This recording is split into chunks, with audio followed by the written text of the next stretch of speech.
तो अभी हम लीज़ करने वाले हैं, लीज़ करेंगे इंडिया 116 के हिसाब से, ठीक है। तो अभी हम यहाँ आते हैं, तो इसमें क्या है देखो, सबसे पहले हम एक मिनट, वैसे बताने की ज़रूरत तो नहीं है, वैसे सिंपल से देखो, R U asset to lease liability और फिर interest expenses to lease liability, bank account debit to lease life, interest expense account lease liability account debit to bank, depreciation to R U asset.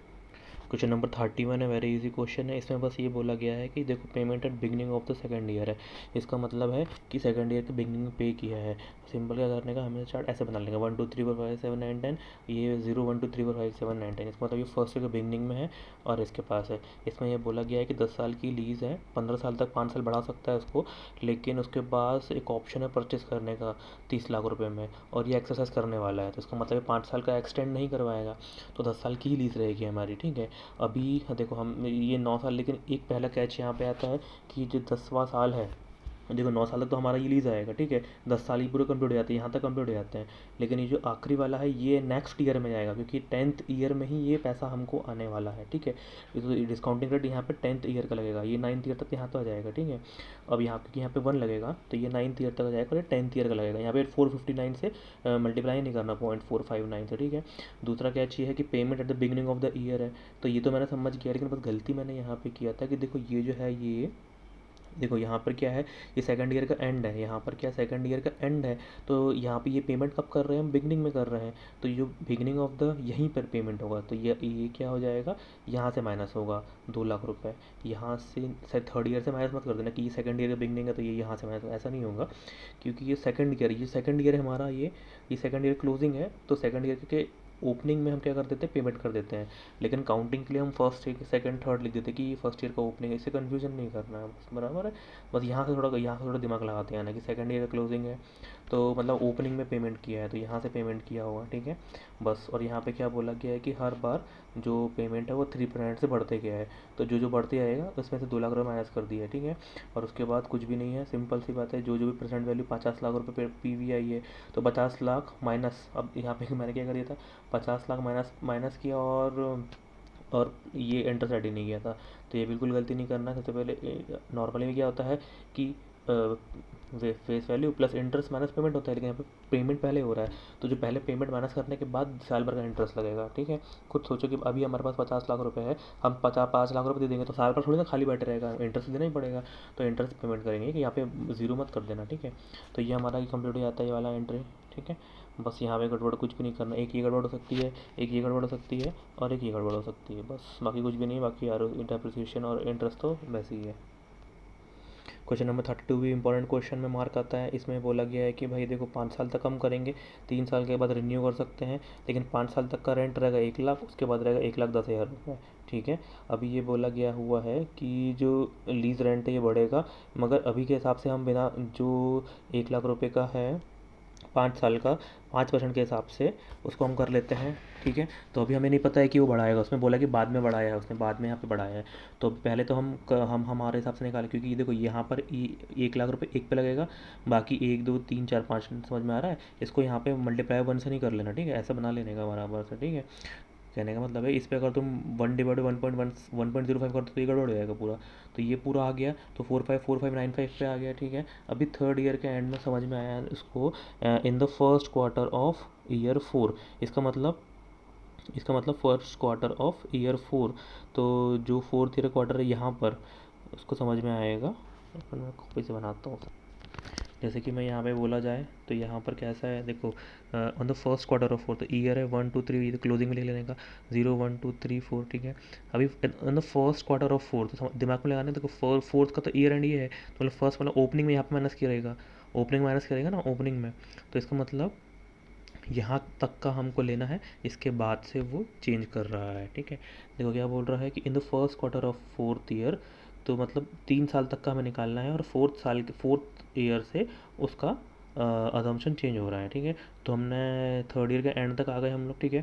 फिर fourth year के शुरुआत में आ गए थे, फिर सोचा उसने अरे मेरे को तो चेंज करना है, ठीक है। तो थर्ड ईयर के एंड में यहाँ पे खड़े हैं, फिर 4 5 6 7 8, अब यहाँ पर बस एक ये बोला गया हुआ है कि इसके बाद ये जो इंटरेस्ट है ये बढ़ेगा, कैसे बढ़ेगा, 1/120 into 125, 1 lakh, 1 lakh divided 120 into 125, 1 lakh 10 का डिवाइडेड 120 इंटू 125।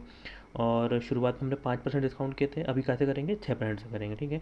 तो देखो यहाँ पर हमने किए, ये मल्टीप्लाई कर दिए, इसको इज्जतदारी से लिख लिए। उसके बाद भी यहाँ पर भी ये गड़बड़ हो सकती है कि यहाँ पर हम खड़े हैं 3rd ईयर में, ये ईयर एंड से फिर यहाँ से 1 2 3 4 5 ऐसा करना है, बराबर है। इसको यहाँ से 1/1 भागा भागा नहीं करना है, ठीक, ठीक है। ये ध्यान रखना है हमेशा कि यहाँ पर ये मल्टीप्लाई बाय 0th ईयर है, तो मल्टीप्लाई 1 होगा, फिर ये फिर फर्स्ट ईयर मानेंगे, इसको सेकंड ईयर मानेंगे, बराबर है। ऐसे करते करते 491385 आ जाएगा और हमारा आंसर आएगा। देखो हमें ये तो पता है कि अगर हमारी लीज़ लायबिलिटी अगर बढ़ जाती है तो हम क्या करने वाले हैं, जैसे कि हमारा 1500 रुपये का था, फिर 3000 रुपये का हो गया, मतलब बढ़ गया है, तो जहाँ तक बढ़ा हुआ है वहाँ तक का ला लो, मतलब जैसे कि 3rd ईयर तक का हम निकाल लो, और उसके बाद जो बढ़ा है तो जो हम निकालते हैं उससे फेयर वैल्यू चेंज करके उसको एडजस्ट कर दो, ठीक है। अगर कम होता है तो सबसे पहले क्या कर दो, जैसे कि 50% से कम हो गया तो 50% सेकंड ईयर में निकालने के बाद, 50% आर यू एसेट और लीज लायबिलिटी माइनस कर देने का, जो जो भी वैल्यू था R U asset lease liability में, और बैलेंस प्रॉफिट लॉस में डालेंगे, ठीक है। और उसके बाद नया वैल्यू निकालने का, उसके बाद नया वैल्यू नए रेट से निकालने का, ठीक है। मगर यहाँ पर क्या बोला है, यहाँ पर दोनों कंडीशन 37 क्वेश्चन में, एक तो 1500 से ये बढ़ रहा है, और ये कम, ये 10% से, ये 10 साल से 6, ये 10 साल से 6 to 8 ईयर हो जा रहा है, ठीक है। तो यहाँ पर क्या करेंगे, देखो यहाँ पे बोला है कि 1500 से ये बिल्डिंग की वैल्यू बढ़ रही है, एडिशनल 1500, ठीक है, और लिस्ट हम गिर रहा है, तो एक बढ़ रहा है एक कम हो रहा है। तो इसमें सिंपल सी बात, पहले तो हमें जो पता है कि जो एसेट आर यू एसेट है, तो उसे जो आर यू एसेट की जो वैल्यू है वो देखो यहाँ पे कितना दिख रहा है, 368, उसको हम 50% से गिरा देंगे, सॉरी 50% नहीं 40% से, क्यों, क्योंकि 6 के बाद 5 साल बचते थे, उसमें से 2 साल गिरा दिए उनने, तो कितने परसेंट से गिरा दिए, 2/5%, मतलब 40% से गिरा दिए। तो इतने से हम क्या करेंगे, आर यू एसेट को नीचे कर देंगे, तो आर यू एसेट क्रेडिट हो जाएगा, ठीक है। उसके बाद हमने हमारी लीज लायबिलिटी निकाल ली है हमारे हिसाब से, इसके हिसाब से हमने देखो लीज लायबिलिटी निकाल ली 10th ईयर से, ये हमारी लीज लायबिलिटी आ गई, और लीज लायबिलिटी के हिसाब से हमने ये भी निकाल ली है, ठीक है। और फिर इसके बाद क्या कर देंगे, अभी हम देखेंगे इसके बाद, अगर नॉर्मली हम क्या करते हैं कि भाई 15% जितने से बढ़ेगा 1.5 लाख रुपये, 1.5 लाख का 5% डिवाइड करेंगे, उससे एडजस्ट करेंगे, लेकिन नहीं, यहाँ पर ऐसा नहीं किया है। यहाँ पर क्या किया, और थोड़ा सा बड़ा काम किया है। यहाँ पर क्या किया, पहले पहले देखो 10% से, पहले 1 लाख रुपये देखो, और 10% से कितना बढ़ रहा है, 1 1 लाख रुपये, और जो पुराना रेट है 6%, 6% पुराना रेट है ना, नया रेट 7% है, ये पुराना रेट 6% है। तो पहले 6% से डिस्काउंट करेंगे हम उसको, ठीक है, 6% डिस्काउंट किया और बैलेंस को प्रॉफिट लॉस में डाल दिया, ठीक है। फिर सेकंड क्या करेंगे, फिर 1 लाख का 5% लेंगे, फिर आर यू एफर्ट ली वैल्यू बढ़ाएंगे, फिर 1.5 लाख का 5% लेंगे। आंसर वही आना है, लेकिन फालतू की बकचोद। ये मैंने पूरा सॉल्व कर लिया था, तो इसलिए मैं इसको वापस नहीं दिखा रहा हूँ, ठीक है। 30 लाख रुपए का है, सेल एंड लीज बैक है, ठीक है। तो 3 लाख रुपए फाइनेंसिंग है, इसमें से पीवी किए तो इसमें से 3 लाख रुपये फाइनेंसिंग था, तो लेवल है 94,000 का रिटेंड पोर्शन है, तो 27 लाख में से इतना रिटेंड है, तो बैलेंस प्रॉफिट है लॉस, ठीक है। तो इसमें बैंक अकाउंट डेबिट 30 लाख रुपये, अरे एंट्री नहीं देखा था यार, बैंक अकाउंट डेबिट, ठीक है, 30 लाख रुपये टू लीज लाइबिलिटी, ठीक है। टू लीज लाइबिलिटी कितना हो जाएगा, 14,94,000, है ना। और 14,94,000 की lease liability to asset recognise कितना किया, 15 लाख रुपये, और to gain and profit and loss ये, और आर यू एसेट 663। ये एंट्री ध्यान रखना, 3 लाख रुपये का बैंक में पैसा आया, 3 लाख रुपये, ठीक है। उसके बाद 15 लाख का इतना परसेंट रिटेंड है, तो इतना परसेंट तो बेच दिया, इतना परसेंट रिटेंड है, तो कॉस्ट है 15 लाख, 15 लाख में इतना परसेंट रिटेंड है, तो डेबिट कर देंगे, तो और आर यू एसेट को रिकग्नाइज कर देंगे 15 लाख रुपये से। और जो लीज लाइबिलिटी हमने निकाला 1494, तो 14,994 तो ये निकाला ही हुआ है, तो इतने में से बैलेंस प्रॉफिट एंड लॉस आएगा 669,333। क्वेश्चन नंबर 27 में कुछ भी नहीं है, फाइनेंस और लेसर के बुक में है, क्या बोलते हैं, ये एवरेज में प्रॉफिट एंड लॉस होता है, बस रिसीवेबल लेना, डेबिट में, क्रेडिट में एडवांस लीज लेना है। जो 400 रुपये बचा है, 400 रुपये लाइबिलिटी में तो प्लस करना है, एसेट में तो माइनस करते हैं।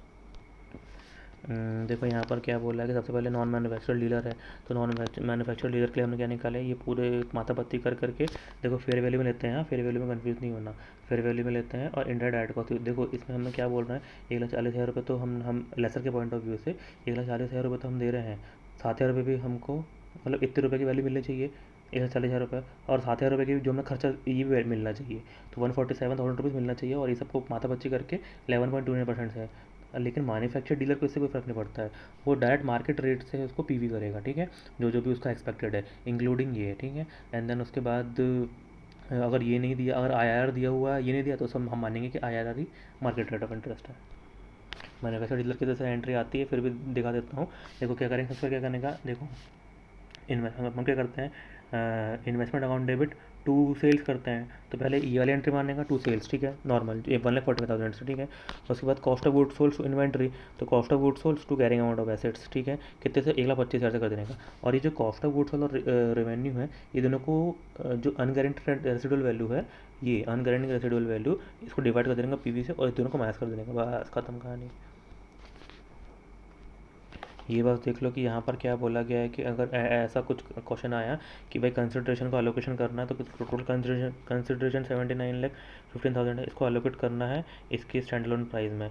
तो क्या क्या नहीं होता है, सबसे पहले देख लेते हैं कि ये जो है हमारा प्रॉपर्टी टैक्स, इंश्योरेंस, पिया, property tax, insurance, administrative taxes, ये तीनों चीज़ बस यूज़ नहीं होती है, मतलब ये दोनों आगे इन लोग हटा देंगे और बाकी सब इन सब में बांट देंगे। देखो ये प्रॉपर्टी प्लांट इक्विपमेंट है, ये दोनों को ऑफ बिल्डिंग बिल्डिंग है तो इसमें बांट देंगे। एक्सेवेटर है तो ये दोनों का ये हो जाएगा, और एक्सेवेटर का एक में हो जाएगा।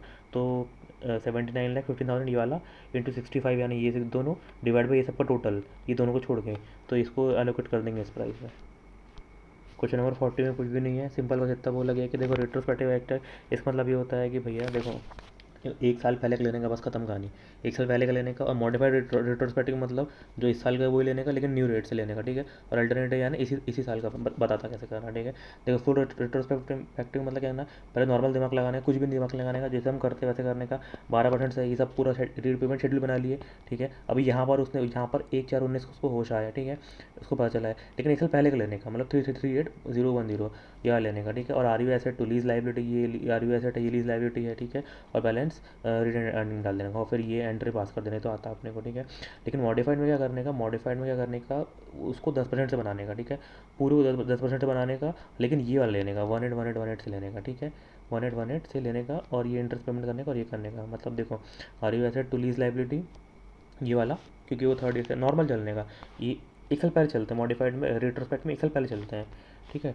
और ये इंटरेस्ट 2019-20 की हमने एंट्री पास कर दी, 1/2 ये हो गया। लेकिन अगर अल्टरनेटिव 2 में क्या करेंगे, सिंपल से 2 लाख रुपये को 10% डिवाइड कर देने का, 1/18, और यही सेम एंट्री, ये और ये सेम ही एंट्री होगी, ठीक है। लेकिन यहाँ पे क्या करने का, आर यू एसेट जितना भी है उतना लीज लाइबिलिटी में रहेगा, मतलब ये जो लीज लाइबिलिटी है उतना ही आर यू एसेट रहेगा, आर यू एसेट अलग से नहीं निकालेंगे हम, ठीक है। जैसे यहाँ पे हमने आर यू एसेट अलग से निकाला था ना, डिवाइड बाय डेप्रिसिएशन करके, मगर यहाँ पे क्या करने का, जितना है आर यू एसेट उतने में टू लीज लाइबिलिटी में लेने का, बस।